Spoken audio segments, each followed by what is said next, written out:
Mamma mia. Mamma mia. Uh, yeah, we are talking about Luigi's Mansion.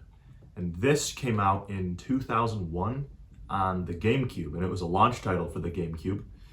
Um, and here's the thing, back in the day, people were getting a little bit upset because they're thinking, in the past, Nintendo consoles have, consistently launched with a Mario game. So why are we getting a Luigi game this time? And that really made people upset. And, maybe on one hand, I understand where they're coming from, but you got to remember this. I mean, do you not want to have a different experience? I mean, don't get me wrong. I think that, in terms of 3D mainline Mario games, they always do spice things up with each new entry, so it feels like a unique experience. But all I'm saying is, I think the fans knew that at some point they were going to be getting a Mario game on the GameCube. So more or less, I think, it was nice they spiced things up. That's what I think. But, yeah, I really like this game. I think it's pretty fun, honestly. It was the first GameCube game I beat, so there's that. And I'm pretty sure it's actually the only GameCube game I've beat so far. I know what you're thinking. How could you? How dare you? But to be honest, I think the GameCube's great. I think the GameCube's a fun system, and I don't have a huge GameCube library. How many GameCube games do I actually own?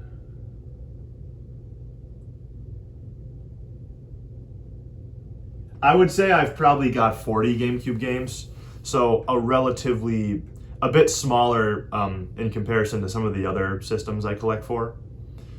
But comparison is the thief of joy, so don't compare.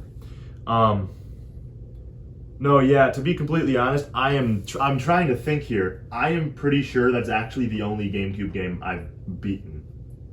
Well, I guess if you want to count, like in Mario Kart Double Dash, I've done every single cup. Like I've done every single I did everything in that game, and you get the secret title screen when you complete all the different courses. So if you consider that to be beating a game, then it's not the only GameCube game I've beat. I've beat this. Well, actually, I guess this isn't the first GameCube game I've beat. But it was fun, right? I beat Mario Kart Double Dash. I technically beat Melee or Smash Bros. Melee if you want to count unlocking every character in course. But I can't wave dash yet. I'm no expert. I have a buddy who's insanely good at Melee, and he always wants me to 1v1 him, and I always get my ass kicked pretty much every single time. I don't know if I've beaten him before. Maybe once, but I think it was just sheer luck. I guess you could also count... no, never mind. You can't count that. I think those are actually the only GameCube games I've beat. There's 3 of them. And I know what you're thinking. Wind Waker! How could you? There's Wind Waker to play! Wind Waker, Legend of Zelda Wind Waker, Mario Sunshine, Paper Mario, Thousand Year Door, you got Metroid Prime, you got Pikmin. I know what you're thinking. How could you? But, and among others, right? Tales of Symphonia. I might have pronounced that wrong. It's in the artillery, but I haven't started it yet. It looks pretty fun, though. It's on the ever-growing list. Yeah, some fun stuff. Oh, Luigi's Mansion. So, the big thing about this game is it is not a platformer at all. It's a completely different game, just with a Mario character. It's sort of like it's a horror game, obviously, but it's more of a family-friendly horror game. It's nothing crude. It's just more or less a little spooky. Ooh, like a silly little Halloween event for kids, perhaps. I think that there's a lot of heart and soul and life in this game. So the way the game works is, this is the plot. So to anyone who doesn't really want to hear anything about the plot, I apologize. You're warned now. But I mean, obviously there's not any crazy lore or anything, but it's just a fun little tomfoolish story. You play as Luigi and you enter a raffle to win a mansion, and you win the mansion. And when you go inside, you realize this is not any ordinary mansion. This is completely filled with ghosts and booze and whatnot. Completely filled with ghosts. So Luigi was, what's the word?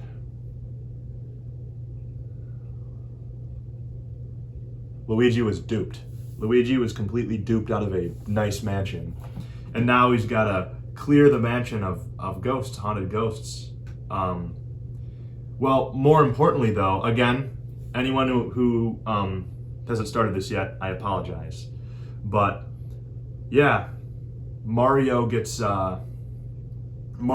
trapped inside a painting by King Boo, who's the ruler of all the boos, which I don't know if you learn about King Boo until later, so to anyone who didn't know that, I apologize. Yeah, King Boo is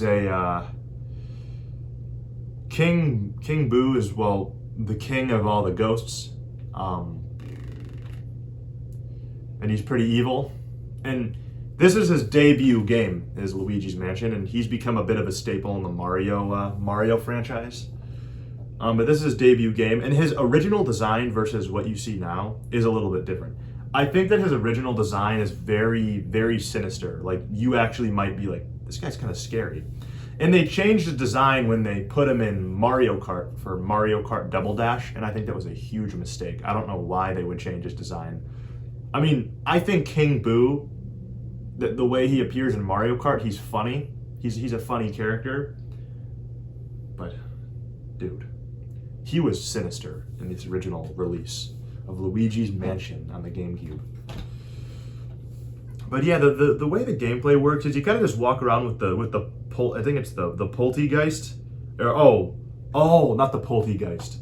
Poltegeist is a Pokemon. Like Poltergeist, Poltegeist.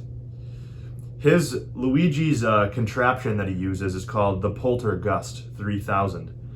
And that's how you defeat the ghosts. When you go in the house, there's a little scientist who's kind of lurking in there. His name is Professor E. Gadd, I'm pretty sure.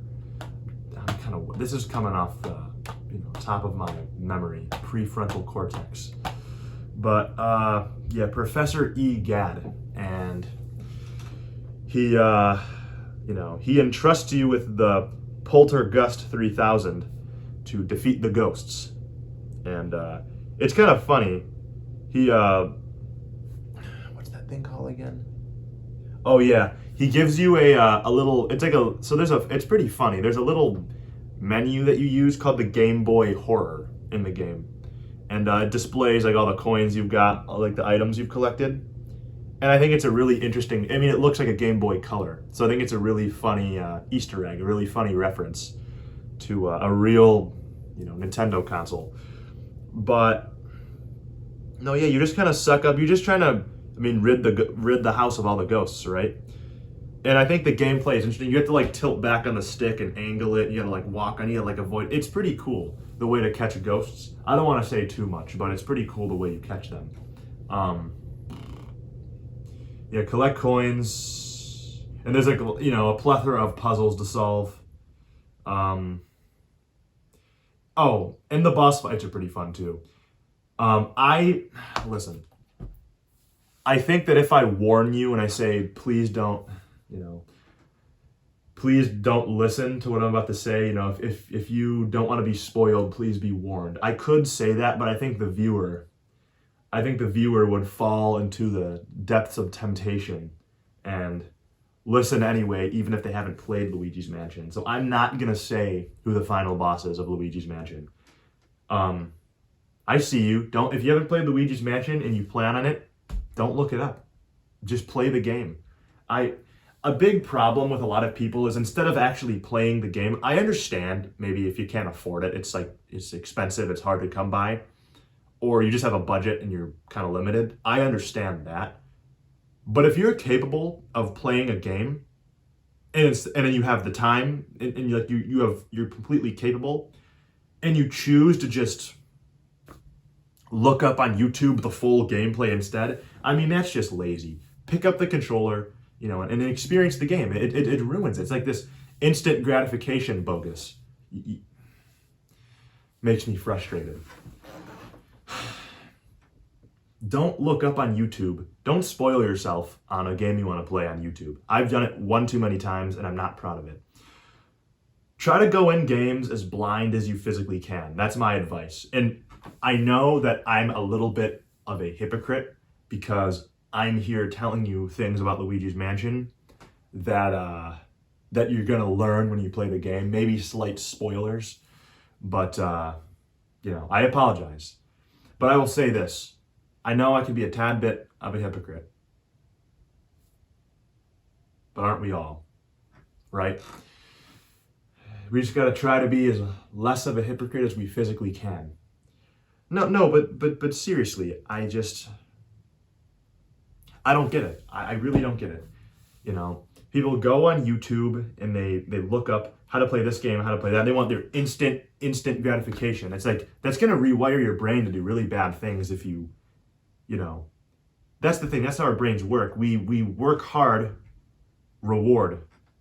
If you just get a million rewards and don't even work hard, you're gonna just be you're just gonna be numb, and you're not even gonna have motivation to do anything, and that's just not good. Don't do that. Just if you want to see a clip, maybe you're not gonna play it. Maybe you don't care about playing it. You just want to see what it's about. I understand that, I suppose, but if you want to play a game and you are fully capable of accessing said game, and you have the time to play it, play it.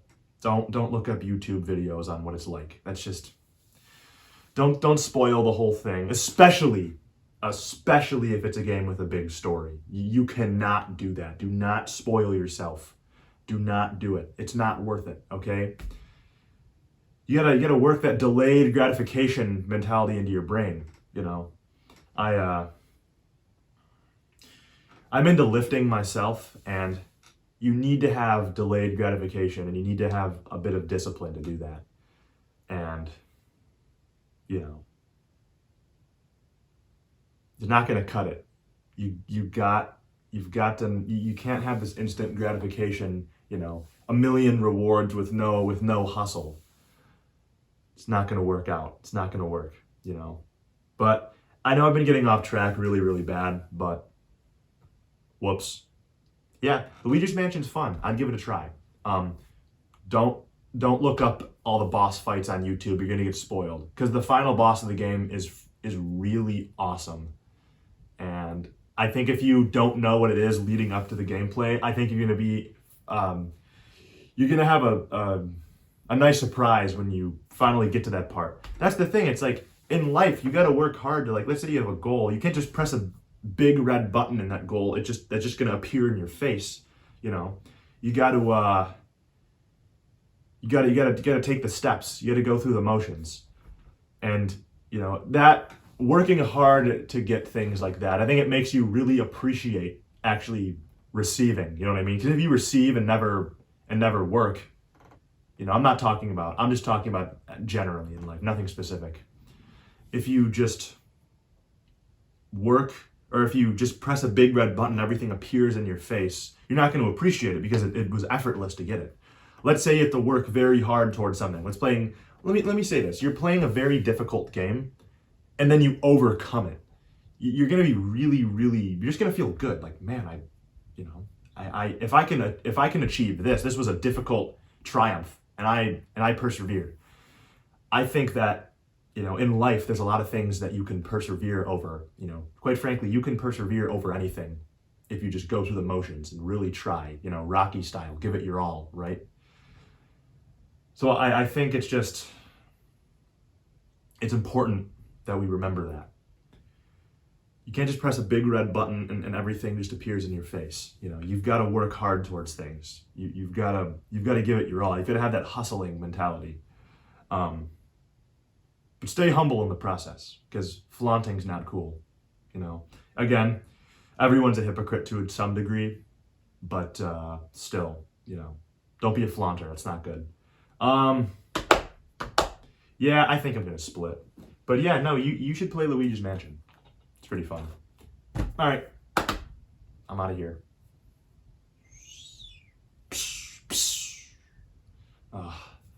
That outro is I don't know if it's getting rusty or not, but I feel like I've already done it quite a plethora of times now. But yeah, I'm out.